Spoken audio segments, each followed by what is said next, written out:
Greetings of the day. Welcome to another session of Grade 9 Mathematics. Dear students, we shall be dealing with the chapter 15, Probability. In this second part of the video, we shall discuss in detail the solutions for NCERT exercise 15.1. Before getting into the questions of NCERT exercise 15.1, let us quickly recall what we had discussed last time around in the first part of the video. What is probability? So probability is the chance that some event will happen. And how is it calculated? It is calculated as the ratio of the number of ways a certain event can occur to the number of total possible outcomes. And how do I actually write it in the form of a formula? Probability of any event can be calculated or can be referred to as equal to number of favorable outcomes upon number of possible outcomes. Now, this is what we have discussed and tried to understand in the first part of the chapter. Now, let us try to apply this understanding and the formula to solve the questions of NCERT exercise 15.1. Let us get to the first question of NCERT exercise 15.1. The question is, in a cricket match, a batswoman hits a boundary 6 times out of 40 balls she plays. Find the probability that she did not hit a boundary. I repeat, find the probability that she did not hit a boundary. So if you could understand the question, what is the total number of balls played by the batswoman? 30. And out of that, how many times did she hit the boundary? 6. So tell me how many times she did not hit the boundary? Yes, it is very simple. 30 minus 6, which is 24. Now, let us find the probability that she did not hit a boundary.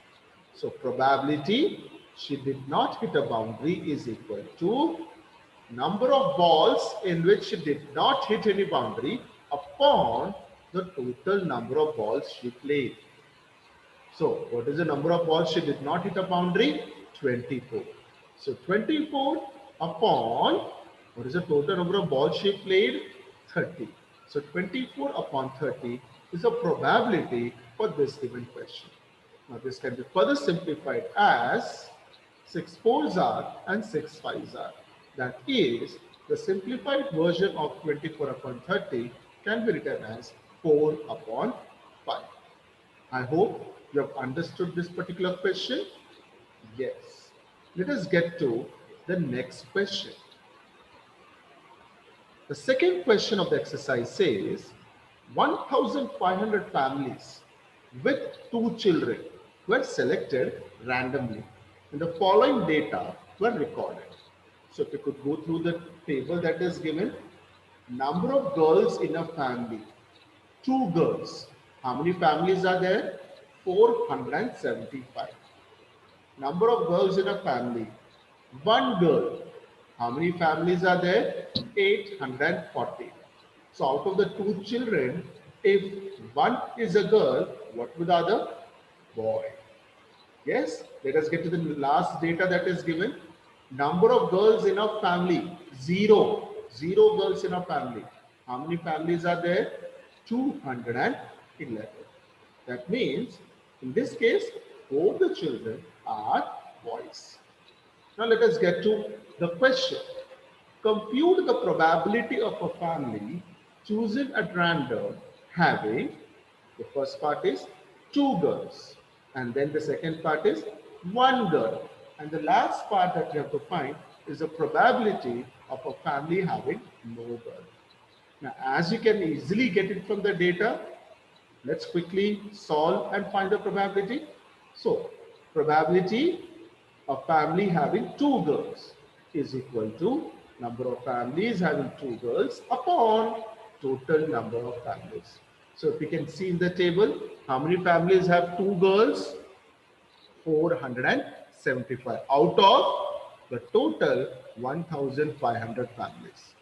Yes, so the probability is 475 upon 1500. This can further be simplified to write as 19 upon 60. If we could get to the second part of the question, probability of a family having one girl. So if you could see in the table, how many families are there with one girl? 814. And what is the total number of families? 1500. So the probability will be 814 upon 1500, which can further be simplified and written as 407 upon 750. I hope this is clear to everyone. Yes. Now let us get to the third part. Here we were asked to find the probability of a family having no girl. So no girl means zero girls. Both the children are boys. So how many families are there with no girls or zero girls? Please look into the table. Yes, there are 211 families. So what is the total number of families that was surveyed or the data was collected from? 1500. So 211 families out of 1500 had no girls. So the probability is 211 upon 1500. Now, they did also ask, also check whether the sum of these probabilities is 1. So what is the probability in the first case? 19 upon 60. What is the probability in the second case? 407 upon 750. And what is the probability in the third case? 211 upon 1500. You take the LCM, make the denominator equal, solve the fractions that are given over here, and you will find that the answer would be 1500 upon 1500, which when solved, simplify, the answer is 1. Hence, we have concluded that the sum of the probabilities of all the outcomes in this given event is 1. I hope this question is clear to everyone. Now, let us get to question number 3, which says, in a particular section of class 9, 40 students were asked about the months of their birth and the following graph was prepared for the data so obtained. Find the probability that the student of the class was born in August. Now, if we could go through the table, the graph that is given over here, yes, how many children were born in the month of January? 3. In the month of February? 4. The month of March and April? 2 each. In the month of May? 5. And so on. And what is the question that we have been asked? Find the probability that the student of a class was born in August. Okay. So if you go to August, how many students were born in August? 6. And what is the total number of students considered here? If you could go back to the question, the first line itself is written 40 students were asked. Okay. So in the month of August, 6 students were born out of the 40 in the class. So the probability a student was born in August is equal to 6 students out of the total 40.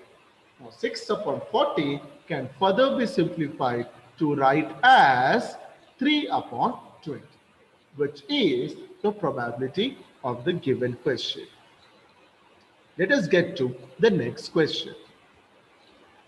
3 coins are tossed simultaneously 200 times with the following frequencies of different outcomes. So the table clearly explains the different outcomes. So how many times were these 3 coins tossed simultaneously? 200 times. So out of these 200 times, all the coins showed heads, that is 3 heads. How many times did it come up? 23 times out of 200. 2 heads. That means the third coin would be tail. So 2 heads and 1 tail. Yes, how many times were they? 72 times. Now, the third outcome is 1 head. That means the other 2 coins showed tails. That is 1 head and 2 tails. What is the frequency? 77 times it did happen. And the last outcome is that there was no head. That means all the 3 coins showed tails. That means there were 3 tails. How many frequency? What is the frequency of no head? 28. Now, let us get to the question. If the 3 coins are simultaneously tossed again, compute the probability of 2 heads coming up. Now, my dear student, this is very easy. It is very much given in the question itself that 2 heads come 72 times. So the total number of tosses is 200. Number of times 2 heads come is 72. So the probability of 2 heads coming up will be 72 times out of 200. Now, can you simplify it further? Yes, it can be simplified to be written as 9 upon 25. I hope this is clear to everyone. This was a simple one. Now, let us get to question number 5. Now, let us get to question number 5. Now, here you can see that an organization has carried out a survey to understand the relationship between the income of a family and the number of vehicles owned by that family. Now, if we could go back to the table that has been given here, less than 7,000 rupees as monthly income. 0 vehicles per family. How many families were there with 0 vehicles? 10. How many families were there with 1 vehicle? 160. And how many families were there with 2 vehicles? 25. And more than 2 vehicles? 0. So less than 7,000 income, 0 vehicles, 10 families. 1 vehicle, there were 160 families. 2 vehicles, there were 25 families, and more than 2 vehicles, there were 0 families. Likewise, we have been given the data of number of vehicles per families when the salary is between 7,000 to 10,000, between 10,000 to 13,000, between 13,000 to 16,000, and 16,000 or more. So for each of these monthly income group, we have been given whether how many families have 0 vehicles, 1 vehicles, 2 vehicles, or about 2 vehicles. And from this given data, we have been asked that suppose a family is chosen, find the probability that the family chosen is earning rupees 10,000 to 13,000 per month and owning exactly 2 vehicles. Likewise, we have got 5 more questions. Let's try to solve it. Yes, it's very easy as you can get the data from the table itself. Now, let us try to get to the solution. So, let us find the probability in the first case. Probability of a family earning rupees 10,000 to 13,000 per month and owning exactly 2 vehicles.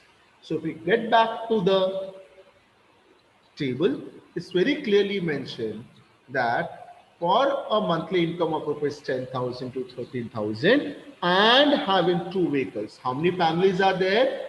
29 families out of the 2,400. So here in this case, the probability is 29 upon 2,400.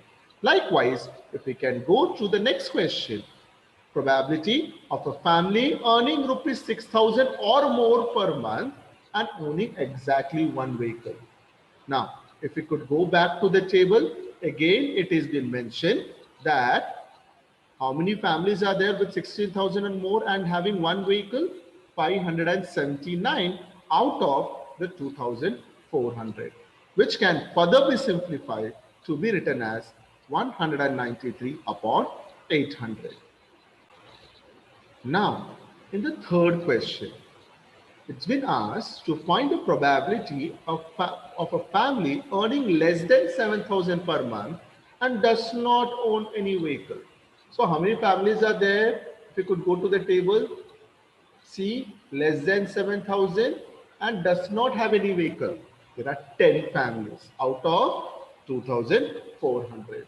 So here too the probability will be 10 upon 2,400, which when simplified can be written as 1 upon 240. Likewise, you can do in case of the fourth and the fifth question. The fourth question is very similar to the previous three. Now, let us get to the fifth question. This is interesting. Probability of a family owning zero vehicle or one vehicle. Zero vehicle or one vehicle. Here, the monthly income is not mentioned. Yes. So, how many families are there with zero vehicles? Yes, if we could see the first column, that is 10 plus 0 plus 1 plus 2 plus 1. And how many families are there with one vehicle? 160 plus 305 plus 535 plus 469 plus 579. So the first and the second columns here will be added to get the total number of families with zero vehicles or one vehicle.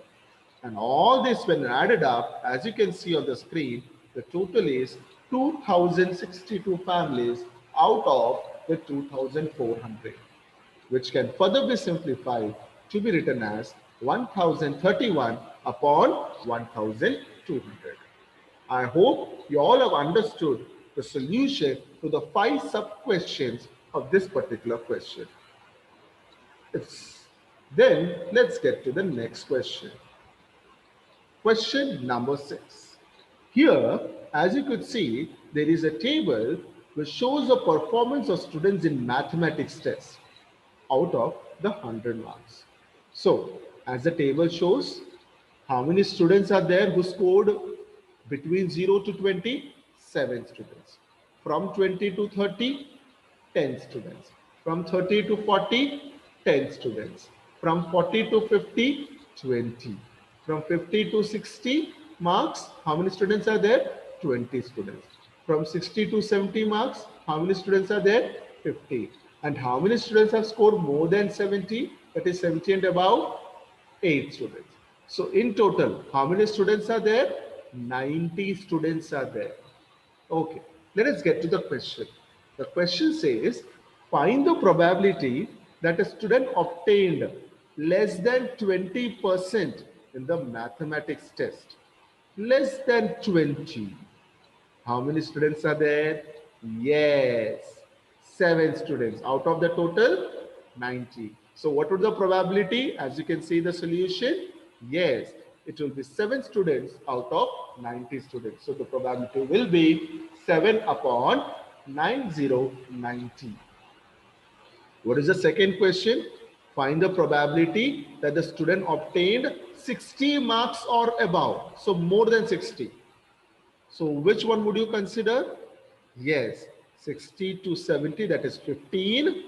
And even 70 and above, because even 70 and above, the 8 students who scored more than 70 and above will also be coming into the category of student having 60 marks or above.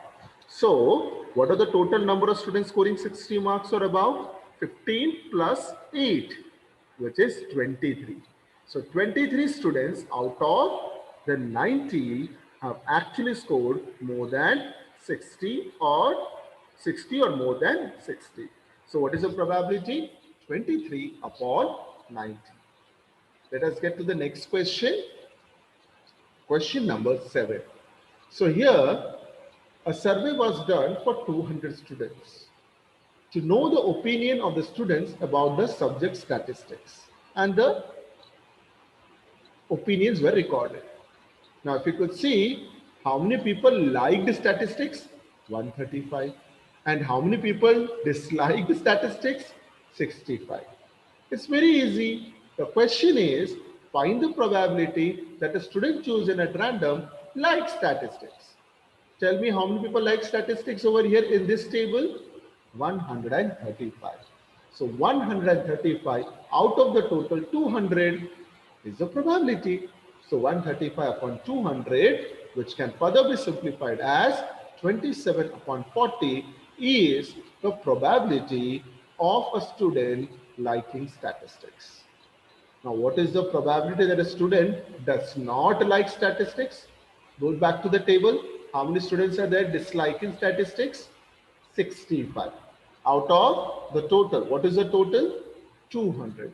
So 65 out of the total 200 students dislike statistics. So the probability is 65 upon 200, which can further be written as simplified into 13 upon 40. Isn't that very easy to understand and solve? Yes, indeed it is. Let us get to question number 8. Now, here again you have got a data of the distance that an engineer has to travel to the place of work.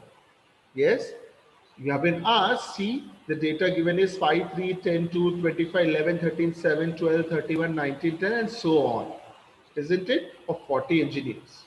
Now, we have been asked to find the probability that an engineer leaves less than 7 kilometers from our place of work. So, count how many times less than 7 kilometers comes up. 5 is part of it. 3, 2, less than 7, okay? Another 2 is there on the second row, right side. 3, 3, then we have another 2, 6, 6. So in total, 9. Out of how many engineers? The 40 engineers. So 9 out of 40 engineers actually live less than 7 kilometers from the place of work. So what is the probability an engineer leaves less than 7 kilometers from a place of work? 9 engineers out of 40. So 9 upon 40 is the probability. Similarly, from the data, we can get how many engineers leaves more than or equal to 7 kilometers from our workplace. 7 or more than 7 kilometers. If we count each one of them, you will actually get that 31 engineers out of 40. So the probability would be 31 out of 40. I believe that's very easy to understand. Now, the third part of the question is the probability. Find the probability that an engineer is within half kilometer from a place of work. Now, if you can see, is there any engineer in the data that has been given lives in 0.5 kilometer? No, not even a single engineer. So, how many engineers? 0 engineers out of the 40. So, 0 upon 40 is the probability, which when simplified, you will get the answer as 0. I hope question number 8 was clear to everyone. Now, let us get into question number 11. Now, question number 11 says, 11 bags of wheat flour, each marked 5 kilogram, actually contain the following weights of flour in kg. So, it has been marked outside on the bag that it is of 5 kg, but it actually weighed how much? One of the bag weighed 4.97, the other bag weighed 5.05, the next one 5.08, and so on. So how many bags are there in total? 11 bags. Okay. Now, what have been asked to do? Find the probability that any of these bags chosen at random contains more than 5 kilogram of flour. So how many bags are there having more than 5? If you could see on the screen and count it, the first one is 5.05, then 5.08, 5.03, 5.06. 5 will not be part of it because more than 5, right? So 5.06, 5.08, 5.04, and then The last one is 5.07. So in total, 7 bags out of the 11 actually contains more than 5 kilogram of flour. So the probability will be 7 upon 11. That was another easy question. Let's get into question number 12. Now, there was a study conducted to find the concentration of sulfur dioxide in the air in parts per million, that's the unit, of a certain city. The data obtained for 30 days is as follows. So the data shows that on the first day, what was the concentration of sulfur dioxide in the air? 0.03. On the second day, it was 0.08. On the third day, it was again 0.08. On the fourth day, it was 0.09. On the fifth day, 0.04, and so on. The data is then presented over here for the 30 days in a certain city. Now, we have been asked to use this table and find the probability of concentration of sulfur dioxide in the interval 0.12 to 0.16 on any of these days. So all that we have to do is, from the given data, we have to find the concentration of sulfur dioxide between 0.12, that is 12, to 0.16. So if we try to calculate 0.12 to 0.16, how many days? If we could see, yes, we have it. Which is the first one? Yes, one, as you could see on the screen, there are 2 days. There are 2 days wherein the concentration was in the interval 0.12 to 0.16 out of the 30 days. So 2 upon 30 is a probability in this situation. 2 upon 30 can further be simplified to be written as 1 upon 50. Yes, it was an easy one. Let us get to the last question of the exercise. Question number 13. The question says, the blood groups of 30 students of class 8 are recorded as follows. So there was a student whose blood group was A, the second student's blood group was B, then it was O, fourth student O again, fifth student's blood group was AB, then it was O, A, and so on. Using this table to determine the probability that a student of this class selected at random has blood group AB. So how many students are there in total? If you could read the first line, there are 30 students in total. And out of these 30 students, how many students have got the blood group AB? Let's count it from the data. 1, 2, 3. So there are in total 3 students whose blood group is AB. Yeah, so we'll write that the probability that a student has blood group AB is 3 students out of the total 30 students. So 3 upon 30 is the probability, which can further be simplified to write as 1 upon 10. So my dear students, I hope you have understood the solutions for all the questions that we have discussed of NCERT exercise 15.1. Please ensure that you read the question carefully and does not make silly errors by misunderstanding the question.